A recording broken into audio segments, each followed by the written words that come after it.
بسم الله الرحمن الرحيم الحمد لله الأول بلا أول كان قبله والآخر بلا آخر يكون بعده الذي قصرت عن رؤيته أبصار الناظرين وعجزت عن نأته أوهام الواصفين ثم الصلاة والسلام على النير الأعظم فخر العرب والعجم حبيب إله العالمين أبي القاسم محمد وعلى آله الطيبين الطاهرين المعصومين الهداة المهديين قال الله تعالى في كتابه المجيد وفرقانه الحميد وقوله الحق بسم الله الرحمن الرحيم يا أيها النبي إنا أرسلناك شاهدا ومبشرا ونذيرا وداعيا إلى الله بإذنه وسراجا منيرا۔ سب سے پہلے سارے دوستوں کو جو تشریف لائے ہیں اور مخصوصاً اس یونیورسٹی کے وہ افراد جنہوں نے یہ نورانی محفل کو انجام دیا ہے، ان سب کو مبارکباد کہ اس دور میں کہ جرى الفساد في البر والبحر بما كسبت أيدي الناس، کہ اصلاح معاشرہ کا تصور تب ہی ہے کہ فساد فی المعاشرہ نظر آ رہا ہے۔ یہ معرفت کہ یہ معلوم ہے کہ فساد موجود ہے، اور پھر ہم جس سوسائٹی کے اندر رہتے ہیں، جس معاشرہ کے اندر ہم زندگی گزار رہے ہیں، یہ کس قسم کا معاشرہ ہے، ہم فساد اور صلاح کس کو قرار دیتے ہیں، ہمارے نزدیک کس کی سیرہ مہم ہے، یہ بہت اہم ہے کہ وہ میزان بنے کہ اس کی بنیاد کے اوپر ہم چیزوں کو جانچیں۔ کیپٹلزم ہے، کمیونزم ہے، اور وہ جو کہ اسلام کے علاوہ باقی ادیان ہیں یا وہ اشخاص ہیں، جس طریقے سے چین میں ہے یا ہندوستان میں ہے، بعض اشخاص کی بارے میں پڑھایا جاتا ہے، تو یہ جو ازم وغیرہ ہیں ان کے نزدیک اخلاق کی تفسیر نفع و نقصان مادی کے اوپر ہے۔ کیا آپ دیکھتے نہیں ہیں کہ یہی کیپٹلسٹ لوگ اپنے ملک کے اندر تو ہر قسم کے قوانین کو اجرا کرنے پر زور دیتے ہیں، قتل و غارت کو درست قرار نہیں دیتے، جانوروں کے حقوق کے اوپر بھی بہت اہمیت دیتے ہیں، لیکن یہی اپنی فوجیں لا کر افغانستان کے اندر، یہی اپنی فوجیں لا کر فلسطین کے اندر، یہی لوگ اپنے فوجیں لا کر عراق کے اندر اور دوسری جگہوں کے اوپر قتل عام کرتے ہیں، اور ان کو کوئی فرق بھی نہیں پڑتا۔ وجہ کیا ہے؟ یہ ریشہ اخلاق کے اوپر جو ان کا تصور ہے وہ نفع نقصان مادی کے اوپر ہے۔ ان کو دوسرے ممالک کے اندر فساد کا برپا ہونا مالی فائدے کا باعث ہے، اپنے ملک کے اندر فساد کا نہ ہونا ان کے لیے مالی فائدے کا باعث ہے۔ تو پس وہ اپنے نفع نقصان کی بنیاد پر اخلاق کو انہوں نے بذات خود نہیں ضرورت، ان کے نزدیک اخلاق ان کے نزدیک ایک اعتباری شے ہے، اخلاق ان کے نزدیک کوئی ضروری چیز نہیں ہے، وہ اعتباراً دیکھتے ہیں، نفع اور نقصان جس طرف جائے گا اخلاق کی تفسیر وہ اس طرح سے کریں گے۔ لیکن ہمارے پیغمبر جن کی ساری کی ساری زندگی، اور خواہ علم عملی ہو خواہ علم علمی ہو، کیونکہ علم دو قسم کے ہیں، بہرحال اس تفسیر میں نے نہیں جانا، لیکن ساری کی ساری علم کی جو ان کی تفسیر ہے، خواہ اخلاق ہو خواہ عمل ہو خواہ علم ہو، وہ توحید کے اوپر ہے اور نبوت کے اوپر ہے اور معاد پر ایمان کے اوپر ہے، یقین کے اوپر ہے۔ ہمارا مشکل یہ ہے کہ ہم بما ہوا معاشرہ اور بما ہوا اجتماع کے ایک وسط میں آ کر کھڑے ہو گئے۔ ہمیں یہ نہیں پتا ہے کہ آیا ہم نے کیپٹلسٹ کے طریقے سے چلنا ہے، کمیونزم کے طریقے سے چلنا ہے، کہ ہماری اخلاق کی بنیاد نفع و نقصان کے اوپر ہو، اور ہمیں اس چیز کے اوپر بھی چلنے کے لیے تیار نہیں ہے کہ جو ہمارے پیغمبر لے کر آئے ہیں۔ کیا مجھے بتائیں کیا پیغمبر کا پیغام پہنچ نہیں گیا؟ کیا ابھی تک تفاسیر میں اور باقی لوگوں نے جو پیغمبر کی سیرت کے متعلق بتاتے ہیں پیغام پہنچا نہیں چکے؟ ان علینا البلاغ المبین، یہ خداوند متعال نے قرآن کے ذریعے سے اور احادیث کے ذریعے سے یہ پیغام جو بلاغ مبین کی صورت میں پہنچ چکا ہے۔ پیغمبر خلقہ القرآن، امیر المومنین علی ابن ابی طالب علیہ السلام سے کسی نے پوچھا کہ اخلاق پیغمبر کیا ہے؟ فرمایا کہ خلقہ القرآن، خلق پیغمبر، اخلاق پیغمبر قرآن ہے، یہ قرآن مجسم ہے پیغمبر۔ کہ قرآن مجسم کے ہونے کے باوجود اور اس کے متعلق سارے مطالب کے ہونے کے باوجود، علم ہونے کے باوجود ہم کیوں نہیں اس کے اوپر عمل کرتے؟ اس کی وجہ یہ ہے کہ ہم یقین نہیں رکھتے۔ کیا اس سے پہلے والے لوگوں نے ایسا نہیں کیا؟ ہاں، اس سے پہلے والے لوگوں نے ایسا کیا ہے۔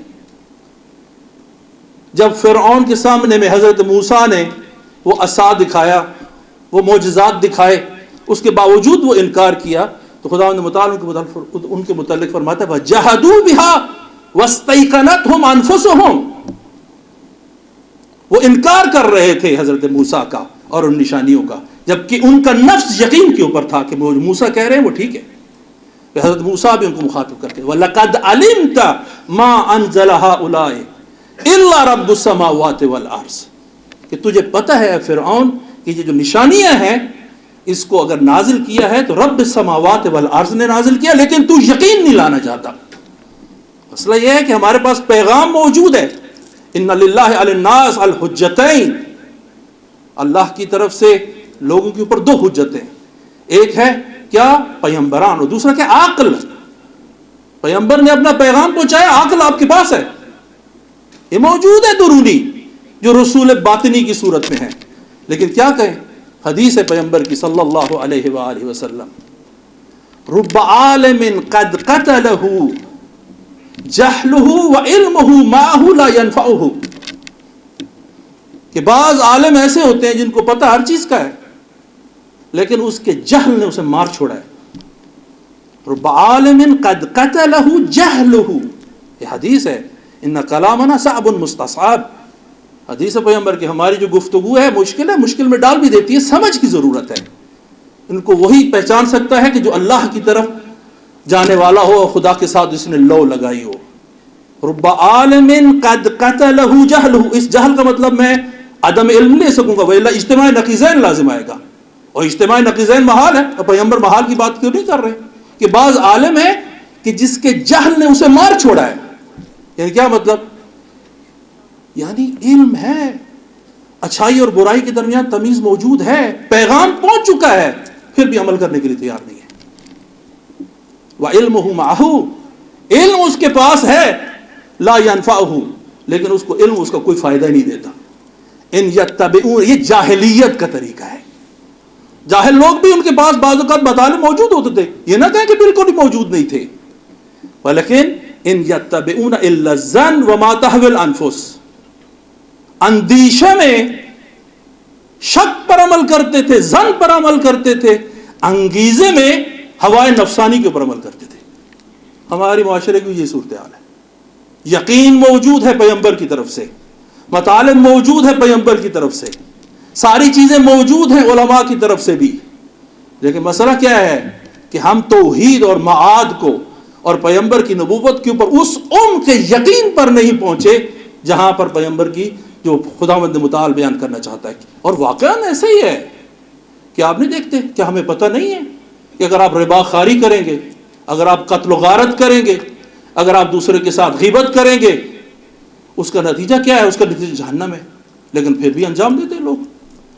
قرآن میں پڑھتے ہیں کلما نضجت جلودہم بدلناہم جلودا غیرہا، ہمیں پتہ ہے کہ جب بھی جہنمیوں کو آگ میں ڈالا جائے گا اور اس حالت میں ہوں گے تو پھر کیا ہے، جب ان کی یہ تو ہے نا یہاں پر تو ایک بم دھماکہ ہو جاتا ہے یا کوئی ایک دفعہ مرنا ہے، اور جہنم میں بار بار مرنا ہے، یہ پیغمبر فرما رہے ہیں، قرآن میں فرما رہا ہے خداوند متعال کہ جب بھی ان کو جہنم میں ڈالا جائے گا اور ان کی جلدیں جل جائیں گی، نضجت جلودا بدلناہم غیرہا، ہم ان کی جلدوں کی بجائے دوسری جلدیں ان کے، یہ قرآن ہے۔ ہم براحتی ربا کو انجام دیتے ہیں، سود خوری کرتے ہیں. ہماری یونیورسٹیوں میں سود خواری کے طریقہ کار کو بتلایا جاتا ہے، بجائے اس کے کہ سود کو کیسے ختم کرنا ہے اس کو بتلایا جائے. اس کے اوپر پی ایچ ڈی ہوتی ہے، اس کو کس طرح سے بینک کو بتلایا جاتا ہے کیسے زیادہ ربا حاصل کرنے کا طریقہ کار ہے. یہ مسلمان معاشرے میں ہوتا ہے. اخلاق اسلامی کے لحاظ سے، عرفان اسلامی کے لحاظ سے علم کے بعد عمل نہ کرنا جنون ہے. یہ جنون ہے جس میں ہم مبتلا ہیں. اِنَّا أَرْسَلْنَاكَ شَاهِدًا وَمُبَشِّرًا وَنَذِيرًا. تو شاہد بھی ہے، تو گواہ ہے، تو مبشر بھی ہے اور تو نذیر ہے. تو دوسروں کو انذار کرنے والا ہے. بہرحال وہ جو ربا خار کے متعلق آیت قرآنی ہے، الذین یاکلون الربا لا یقومون الا کما یقوم الانسان یتخبطہ من المس. کہتے ہیں وہ جو کہ ربا خواری کرتے ہیں ان کی صورت ایسی ہے کہ جس طریقے سے کسی کو جن زدہ ہو نا تو اٹھ کے چلنا پھر پڑے تو کیسے وہ ٹیڑھی میڑھی حرکتیں کرتا ہے. قیامت کے دن جو ربا خار ہیں یا ربا خواری کے اندر مبتلا لوگ ہیں ان کا قیام قیامت کے دن ایسے لوگوں کی طرح ہوگا. یہ قرآن ہے، میری طرف سے نہیں ہے، یا میں حدیث ہی نہیں میں بیان کر رہا. کوئی کہے کہ یہ سند حدیثی میں وہاں پر کوئی مشکل ہے، یہ قرآن ہے. ہمارے ہاں ربا خواری آتی ہے. یونیورسٹیوں کو چاہیے، دوسرے ادارات کو چاہیے جو اس معاشرت اسلامی کے اندر ہے کہ کس طرح سے ربا بالقرض اور ربا بالمال کو ختم کرنا ہے معاشرے سے، نہ کہ اس کے نئے نئے طریقے بیان کرنے چاہیے. ہم بما ہوا معاشرہ قرآن اور حدیث پیغمبر کے لحاظ سے انسان نوع اخیر نہیں ہے. وَإِلَّا فلسفہ اور منطق اور یہ ساری چیز کہتے ہیں انسان نوع اخیر ہے. الانسان حیوان ناطق، ناطق یعنی عاقل. حیوان کیا؟ متحرک. یہ متحرک ہے، احساس رکھتا ہے، بالارادہ چلتا پھرتا ہے. یہ سارے حیوانات ایسے ہیں، لیکن انسان کیا ہے؟ یہ عاقل ہے، یہ اس سے ایک درجہ آگے ہے. لیکن اصطلاح قرآنی میں اور اصطلاح حدیثی میں اور سیرہ پیغمبر کے لحاظ سے یہ انسان نوع اخیر نہیں ہے، اس کے نیچے اور 4 نوع ہیں. ایک انسان وہ ہے کہ جو آگے بڑھتا ہے از لحاظ اخلاق کے اور سمت ملائکہ کی طرف چلتا ہے. دنا فتدلّا وکان قاب قوسین او ادنا. وہ اتنا آگے بڑھتا ہے از لحاظ علم کے اور از لحاظ منزل کے قاب قوسین کی منزل تک جا پہنچتا ہے. وَهُوَ الَّذِي يُصَلِّي عَلَيْكُمْ وَمَلَائِكَتُهُ. بعض لوگ ایسے ہوتے ہیں عمل کے لحاظ سے کہ وہ شیاطین کے ردیف، وہ ملائکہ کے ردیف میں قرار پاتے ہیں.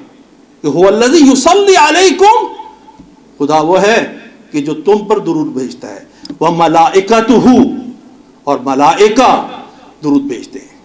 اپنی گواہی کے لیے خداوند متعال فرما شہد اللہ انہ لا الہ الا ہوا والملائکۃ واولو العلم قائما بالقسط. یہ ردیف ہے، یہ عطف کے ساتھ ہے، واو عاطفہ ہے. یہاں پر خداوند متعال شہادت دیتا ہے. اور کون شہادت گواہ ہے اس ردیف میں؟ والملائکہ. اور کون اس ردیف میں؟ واولو العلم. یہ صاحبان علم ہے. یہ کون سے صاحبان علم؟ جو جانتے ہوئے عمل نہیں کرتے؟ نہیں، وہ جو عمل کرتے. قیمت کل امرئ ما یحسنو. یہ پیغمبر سے حدیث ہے. ہر شخص کی ویلیو، قیمت کیا ہے؟ ہر شخص کی قیمت اور ویلیو یہ ہے کہ جو اس نے جانا ہے عمل بھی کیا ہے. یہ نہیں ہے کہ ہر کسی کی قیمت یہ ہے کہ یعلمو یا یعملو. نہ، یعلمو و یعملو. جانتا ہے عمل بھی کرتا ہے. صرف یہ اس کی قیمت ہے. یعنی اس کو اگر آسان اردو میں کہیں، قیمت کل امر، انسان کی قیمت کیا ہے؟ اس کے ہنر میں ہے. ہنرمند اسے کہتے ہیں پہلے اس نے حاصل کیا پھر اس کو انجام دیا، یہ ہنر ہے اس کا. تو کچھ انسان ایسے ہیں کہ جو ردیف ملائکہ میں ہیں، اور کچھ انسان ایسے ہیں جو ردیف بدخوئی میں ہیں. یہ درندگی صفت رکھتے ہیں. اس کے متعلق آیت کرے مثلہ کمثل الکلب، ان کی مثال کتے کی ہے، ان تحمل علیہ یلحس او تترکہ یلحس، اگر آپ اس کی طرف حملہ کریں گے تب بھی یہ بھونکے گا، اس کو چھوڑ دیں گے تب بھی یہ بھونکے گا. یہ درندہ صفت ہے. اس نے اپنے اعمال میں اس طرف لے گیا ہے کہ یہ درندگی کی طرف ہے. ہاں یہ دیکھیں یہاں پر یہ جو غزہ کے اندر حملہ کرتے ہیں، یہ تو نیتن یاہو جیسے صبح اٹھتا ہے 20-25 بچوں کا ناشتہ کرتا ہے، جیسے ہزاروں بندے مار دیے ہیں. وہاں پر امریکہ جو ہے وہ جب ویٹو کا ہاتھ اٹھا کے کھڑا کر دیتا ہے، شرم بھی نہیں آتی ہے. یہ درندگی صفت نہیں ہے تو کیا ہے؟ یہ درندہ صفت ہے. مثلہ کمثل الکلب. اب یہ ایسے لوگ ہیں، آپ ان کی طرف جائیں گے حملہ کریں گے، یہ تب بھی بھونکیں گے، نہیں جائیں گے تب بھی بھونکیں، تو ان کو اپنے سے دور کرنا ضروری ہے. اگر آپ مسلم معاشرے میں ہیں تو آپ نے کس کے ساتھ اتحاد؟ کونا للظالم خصما وللمظلوم اونا. اے حسن اور حسین، تم ظالم کے دشمن بن جاؤ اور مظلوم کے مددگار بن جاؤ. اب یہ ظالم کون، مظلوم کون، یہ اطلاق رکھتا ہے. اگر ظالم مسلمان بھی ہے آپ اس کی مخالفت کریں گے، مظلوم اگر ہندو بھی ہے آپ اس کی حمایت میں جائیں گے.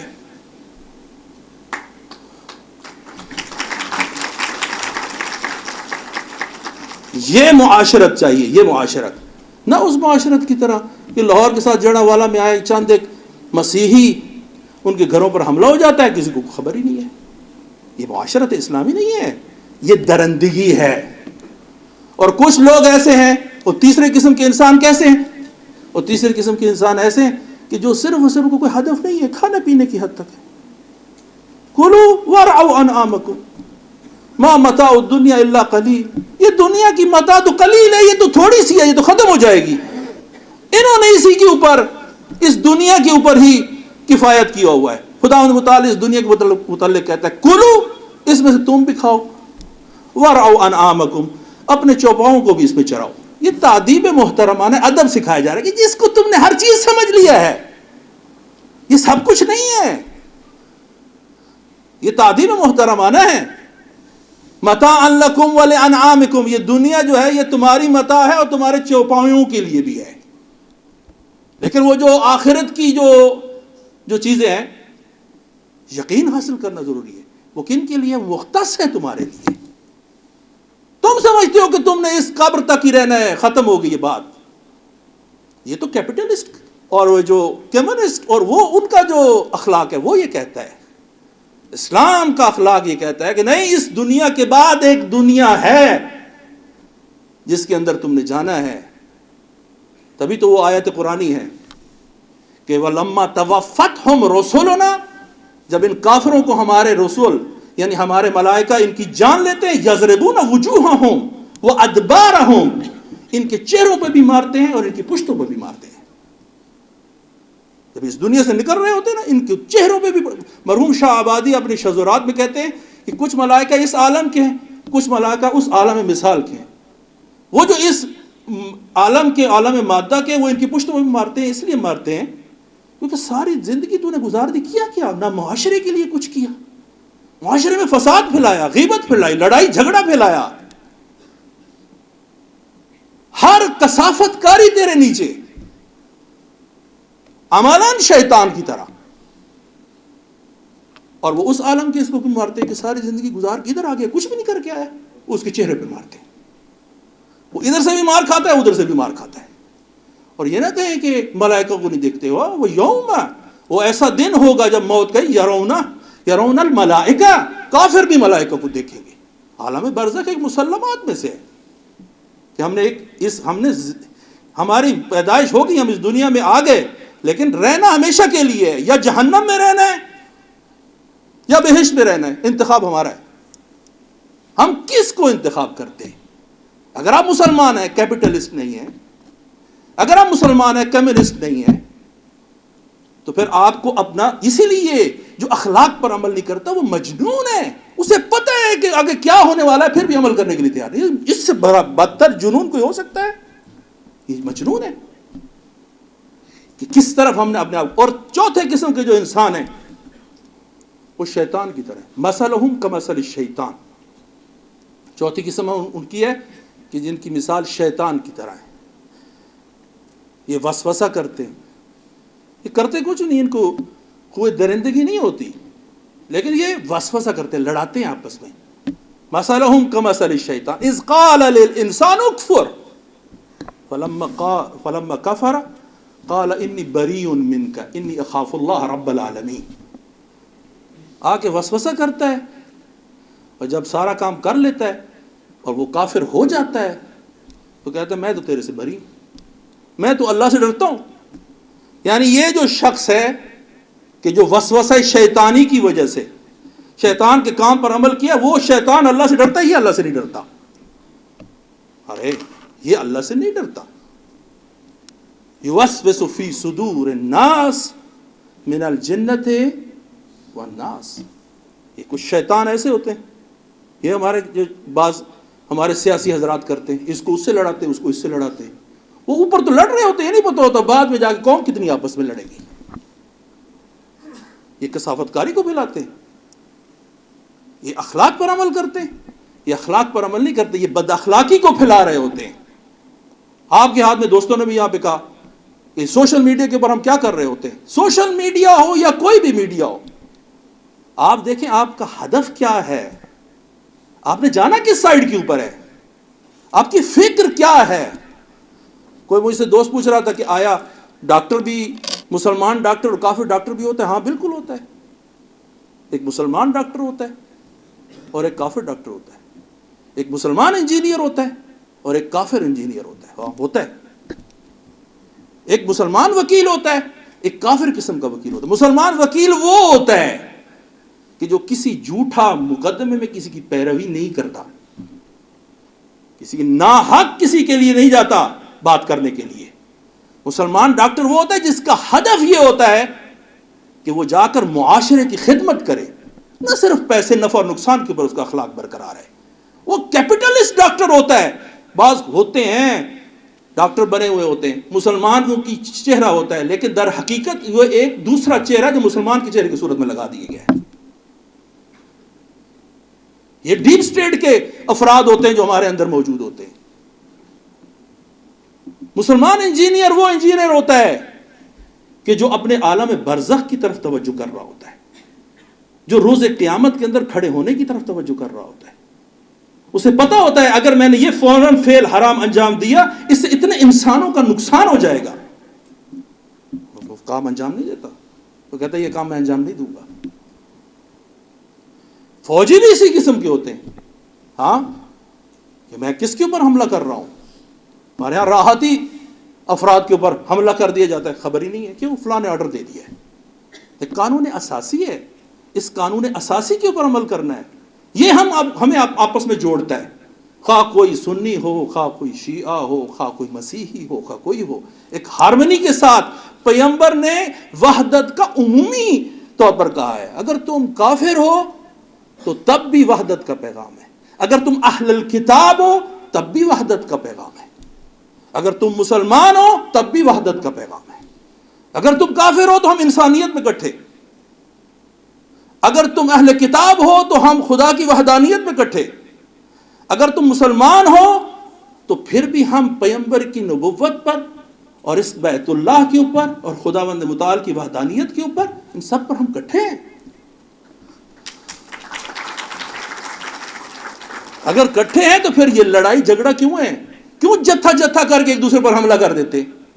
آئے پیغمبر نے فرمایا ہے یہ نہیں، یہ ہماری خو یہ شیطانی اور درندگی باعث بنتی ہے کہ ہم یہ کرتے ہیں.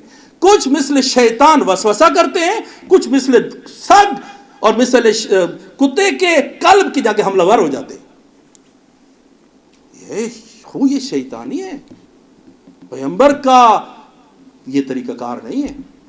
پیغمبر کے سامنے ایک دفعہ کہتے ہیں کہ ادی ابن حاتم کی، جو ادی ابن حاتم حاتم طائی معروف ہے، میں زیادہ وقت تو نہیں لے رہا، وقت ہے نا. حاتم طائی معروف ہے شخص کے سخاوت مند شخص تھا. تو اس کے مر جانے کے بعد اس کا فرزند ادئی وہ جو ہے نا اپنے قبیلے کا سردار بنا، اور جب اس کو سرداری ملی تو عادت تھی جاہلیت کے زمانے میں کہ جو قبیلے کا سردار ہوتا تھا وہ پوری کی پوری مالیت جو قبائل کی ہوتی اس میں سے 1/4 اس کا ہوتا تھا. تو یہ اندر سے کافر نہیں تھا، اس نے نصرانی مذہب جو رکوسی ہے، جو بین سابعی و نصرانی ایک مذہب تھا اس زمانے میں، جو شامات میں ہوتا تھا یہ مذہب، اس کو اختیار کر لیا تھا اس شخص نے، لیکن چھپایا ہوا تھا.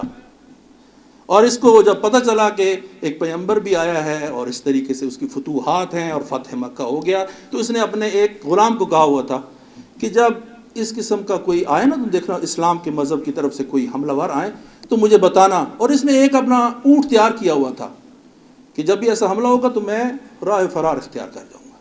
تو ایک دفعہ ایسی ہی صورتحال ہوئی تو اس کا غلام اس کے پاس آیا، اسے کہا کہ ہاں بھائی یہ صورتحال ہوگی. اس نے اپنے اونٹ پہ بیٹھا، اپنے بیوی اور بچوں کا ہاتھ پکڑا اور بھاگے، شام میں بھاگے. اب آئے، قبیلے کے باقی افراد کو قید کر لیا گیا. اس کی ہمشیرہ بھی ساتھ تھی، اس ہمشیرہ کو بھی ساتھ ہی لے گیا، قید کر کے پیغمبر کے پاس لے جایا گیا. اب اس کی جو ہمشیرہ تھی بڑی فہیم خاتون تھی، تو اس نے آ کر جب پیغمبر صبح کی نماز کے لیے گئے تو اس نے کہا کہ یا رسول اللہ، میں ایک یتیم خاتون ہوں، والد میرا اس دنیا سے چلا گیا ہے، سرپرست میرا بھاگ گیا ہے، آپ میرے پر منت کریں، رحمت کریں، خدا تعالیٰ آپ پر رحمت کرے گا. پیغمبر اسے فرماتے ہیں اچھا تو تم وہی ہو جو جس کا سربراہ جو ہے وہ اللہ اور اللہ کے رسول سے بھاگ گیا. یہ کہا اور مسجد میں چلے گئے. اگلے دن دوبارہ جب دوبارہ کہا، اگلے دن دوبارہ آئے پیغمبر، یہی جملہ دوبارہ بولا. پیغمبر نے دوبارہ کہا کہ تمہارا سردار وہی ہے نا، تمہارا بھائی کہ جو اللہ اور اللہ کے رسول سے بھاگ گیا. اب تیسرے دن بھی جب پیغمبر آئے تو اب اس کو یقین نہیں تھا کہ اب پیغمبر میری بات کو، 2 دن تو کہہ چکی تھی، تیسرے دن بھی کہنا نہیں چاہتی تھی، خاموش ہوگی. تو پیغمبر کے پیچھے ایک موجود تھا، ان کا کہ وہی بات دوبارہ کہو جو تم نے پہلے کہی، اشارہ کیا. تو اس نے دوبارہ سے وہ بات کی. اصحاب پیغمبر میں سے کسی نے کہا کہ یہ دوبارہ بات کرو. تو اس خاتون نے دوبارہ، بڑی بافہیم خاتون تھی، تو اس نے یہ دوبارہ بات کی کہ میں یتیم ہوں، باپ میرا اس دنیا سے چلا گیا ہے اور سرپرست میرا بھاگ گیا ہے، میرے پر رحمت کریں. اب پیغمبر نے کہا ٹھیک ہے، میں کسی کا انتظار کرتا ہوں کہ جو آئے اور تجھے امانت کے ساتھ تمہارے سرپرست تک لے جائے. یہ پیغمبر کی سنت ہے. یہ کافر خاتون ہے، قیدی ہو کے آئی ہے، لیکن پیغمبر کتنی رحمت کے ساتھ برخورد کر رہے ہیں. کہتے 2-4 دن کے بعد 1-2 بندے آئے تو اس خاتون نے کہا کہ فلاں بندہ آیا ہے، وہ میرے سرپرست تک لے جائے گا. تو پیغمبر نے کچھ کپڑے وغیرہ دیے، چیزیں وغیرہ ہمراہ دیں، خاتون کو رخصت کر دیا. جب یہ شام میں گئی اپنے بھائی کے پاس تو بھائی سے، اب یہاں پہ ادئی ابن حاتم کے اپنے الفاظ ہیں کہ جب میری بہن آئی تو میرے سے بہت ناراض تھی، روبرو ہی نہیں ہونا چاہتی تھی میرے. تو میں نے بھی اسے حق دیا. وہ میری بہن مجھے کہتی ہے کہ تم اپنی بیوی اور بچے کو لے کے بھاگ گئے، ہمیں چھوڑ دیا. میں شرمندہ تھا. پھر میں نے اس سے پوچھا اچھا مجھے بتاؤ، میں تو اپنا سارا قبیلہ چھوڑ کے آ گیا، میں کیا کروں؟ اب دعوت پیغمبر، ادعو الی سبیل ربک بالموعظۃ، ادعو الی سبیل ربک بالحکمۃ والموعظۃ الحسنہ وجادلہم باللتی ہی احسن. مجادلہ احسن، جب یہ مجادلہ 2 قسم کا ہوتا ہے، ایک مجادلہ غیر احسن، ایک مجادلہ احسن. مجادلہ کیا ہے کہ اگلے کو، خصم کو خاموش کرنا. اب بعض اوقات وہ ایسے مقدمات اختیار کرتا ہے کہ جو اس کے اپنے نزدیک قابل قبول بھی نہیں ہے، ان مقدمات کو اختیار نہیں کرنا مجادلہ میں، وہ مقدمات اختیار کرنے ہیں جو حق ہوں. اس واسطے پیغمبر کو کہا وَجَادِلْهُمْ بِالَّتِي هِيَ أَحْسَنُ، اہل کتاب کے ساتھ مجادلہ احسن انجام دو. اور حکمت تو وہ سارا عقل ہے. اب پیغمبر دعوت دے رہے ہیں اس کو. کہتا اپنی بہن سے پوچھتا میں کیا کروں؟ بادشاہی تو میری چلی گئی ہے، محمد صلی اللہ علیہ وآلہ وسلم، اس کی وجہ سے کیا کروں میں یہاں پر؟ تو اس کی بہن کہتی ہے کہ اگر تو پیغمبر ہے تو جا کے پھر بھی تجھے اس کے ساتھ چلنا چاہیے، اگر تو بادشاہ ہے تب بھی تیرا فائدہ ہے، اگر پیغمبر ہے تو دنیا اور آخرت کی تمہیں سعادت نصیب ہوئی، اور اگر بادشاہ ہے تو یہ دنیا تو تجھے ملے گی۔ کہ بات ٹھیک کی ہے بہن نے۔ آ جاتا ہے پیغمبر کے حضور میں، اب پیغمبر کے حضور میں پیغمبر مسجد میں بیٹھے ہوئے ہیں، ادئی بن حاتم آتا ہے، آ کے اپنا تعارف کراتا ہے، تو پیغمبر اسی حال میں جو بیٹھے ہوئے تو فوراً دعوت کرتے، چلو میرے گھر میں آؤ، میں تمہیں گھر میں دعوت دیتا ہوں۔ پیغمبر اس کو لے کے ہاتھ پکڑا، اپنے گھر کی طرف لے گئے۔ آ کے راستے میں ایک بوڑھی خاتون بیٹھی ہوئی ہے، وہ آ کے پیغمبر سے چند ایک سوال کرتی، کافی دیر سوال و جواب کیے جا رہی ہے، پیغمبر اس کا یہ جواب بھی دیتے ہیں، وہ جواب بھی دیتے ہیں، یہ جواب بھی دیتے ہیں، وہ جواب بھی دیتے ہیں۔ کہتا ہے میں اب سوچ رہا ہوں کہ اگر تو یہ بادشاہ ہے تو ایک بوڑھی خاتون، بیوہ بوڑھی خاتون، اس کے لیے اتنا وقت لگائے گا؟ یہ ہو ہی نہیں سکتا۔ یہ بادشاہ نہیں ہے، یہ پیغمبر ہے۔ یہ پیغمبروں کی نشانی ہوتی ہے کہ اس طریقے سے، اس اخلاق کے ساتھ پیش آئے۔ پھر گئے پیغمبر گھر میں لے کے گئے، آ کے بٹھایا۔ کہاں پہ بٹھایا؟ خود ایک گدا سا تھا بڑا، چمڑے کا بڑا، اس پر بٹھایا مہمان کو۔ وہ کہ نہیں آپ بیٹھیں۔ پیغمبر کہ نہیں، تیرا کہاں ادھر بیٹھا؟ الرجل لا یکرم فی بیتہ، مرد کا اپنے گھر میں اکرام نہیں ہوتا، تو ادھر بیٹھے گا۔ پیغمبر خود مٹی کے اوپر بیٹھ گئے، اس کو مہمان کو اوپر بٹھایا، خود مٹی کے اوپر بیٹھ گئے۔ یہ سیرہ پیغمبر ہے، مہمان کو اس طریقے سے، یہ دعوت کا طریقہ کار ہے۔ میں نے دوسرا سوچا کہ اگر تو یہ بادشاہ ہوتا، یہ ادھر کہتا ہے، میں اپنے اندر سے سوچ رہا ہوں، اگر تو یہ بادشاہ ہوتا تو کسی صورت میں یہ برخورد، اس کے بادشاہوں میں تو اپنے برترین جگہ پر بیٹھنے کا شوق ہوتا ہے، یہ مجھے اوپر بٹھا رہا ہے، خود نیچے بیٹھ رہا ہے، یہ بادشاہ نہیں ہو سکتا، نہ بادشاہی اس کے سر میں ہے۔ پھر اگلا پیغمبر سے ایک دم، پیغمبر کو نہیں بتایا، وہ پیغمبر کے نزدیک یہ کافر ہے، یعنی اس کے نزدیک پیغمبر مجھے کافر ہی سمجھتے ہیں۔ پھر پیغمبر اسے کہتے ہیں تو رکوسی مذہب کے اوپر تھا، تیرے مذہب کے لحاظ سے تو جائز نہیں ہے کہ اپنے قبیلے کی ایک چہارم مال کو تو لے، تو نے کیسے اپنے قبیلے کا ایک چہارم لیتا ہے؟ نصرانی مذہب میں تو یہ جائز نہیں ہے۔ کہتا ہے مجھے یقین ہو گیا کہ جس کو علم غیب حاصل ہے کہ میں کس مذہب پر تھا، اظہار تو میں کفر کا کر رہا ہوں لیکن میں نصرانی مذہب پہ تھا، تو یہ 100% یہ مسلمان ہے، 100% یہ پیغمبر ہے۔ اظہار پیغمبر کے ہاتھ میں اظہار اسلام کرتا ہے، نصرانیت مذہب سے اسلام کی، یہ پیغمبر کا دین ہے۔ کتنا برخورد عالی، کیسے آپ نے پیش آنا ہے؟ کوئی زور و زبردستی ہے کیا؟ آپ نے کسی کو مسلمان بنانا ہے کیا زور اور زبردستی کے ساتھ مسلمان بنانا؟ یہ کیا طریقہ ہے؟ یہ پیغمبر کا طریقہ نہیں ہے۔ آپ نے حکمت کے ساتھ بات کرنی ہے، آپ نے موعظہ حسنہ کے ساتھ بات کرنی، واعظ کریں واعظ حسن، گفتگو کریں تو حکمت کے ساتھ، مقدمات آپ کے عقلی ہونے چاہیے۔ اسلام دین عقل ہے۔ پیغمبر فرماتے ہیں الاول ما خلق اللہ نوری، سب سے پہلے جس کو خلق کیا گیا وہ میرے نور کو خلق کیا گیا ہے۔ اور دوسری حدیث ہے اول ما خلق اللہ العقل، سب سے پہلے خدا نے جس چیز کو خلق کیا ہے وہ عقل ہے، یعنی پیغمبر عقل کل ہے، ہر چیز میں عقل کے ساتھ ہے اور ہر مرحلے میں عقل کے ساتھ ہے۔ اور خداوند متعال ہمیں پیغمبر کی سیرہ حسنہ کو، کہ جو صادر اول ہے پیغمبر، اور انی بعثت لأتمم مکارم الاخلاق، مجھے مبعوث کیا گیا ہے تاکہ یعنی پہلے والے بھی انبیاء تھے، وہ مکارم اخلاق بیان کرتے تھے، لیکن مجھے مبعوث کیا گیا ہے تاکہ میں مکارم اخلاق کو اتمام تک پہنچاؤں، اعلی ترین منزل تک پہنچاؤں۔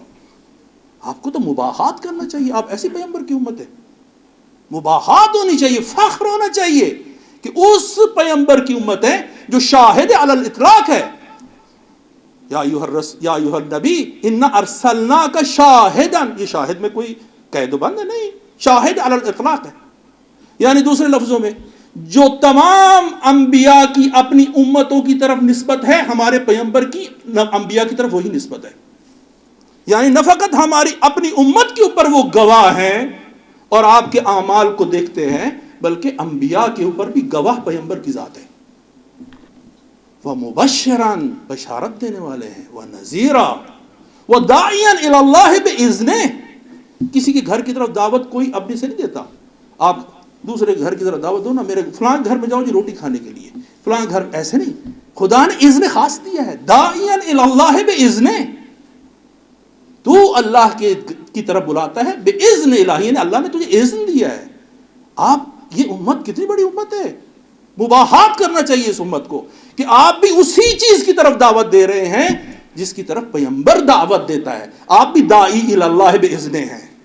اور پھر پیغمبر کو خداوند متعال نے سراج منیر قرار دیا، روشن چراغ۔ ہمارے لیے پیغمبر روشن چراغ ہیں، اگر ان کی سیرت پر عمل کریں گے دنیا اور آخرت میں ہمارے لیے سعادت ہے۔ والسلام علیکم ورحمۃ اللہ وبرکاتہ۔